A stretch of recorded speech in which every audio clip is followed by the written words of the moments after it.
வணக்கம் எனது அன்பான வாடிக்கையாளர்களே. எபாக்சி இப்போ நம்ம கண்ணாடியில் எபாக்சி அப்ளை பண்ணி பார்க்க போகிறோம்.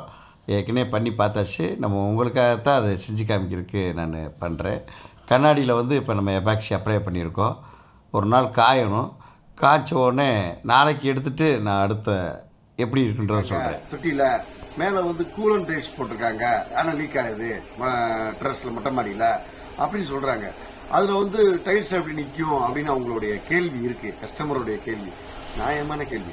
அதுக்குரிய எபாக்சி தான் இது பார்த்தீங்கன்னா நான் கண்ணாடியில் அடிச்சிருக்கேன்.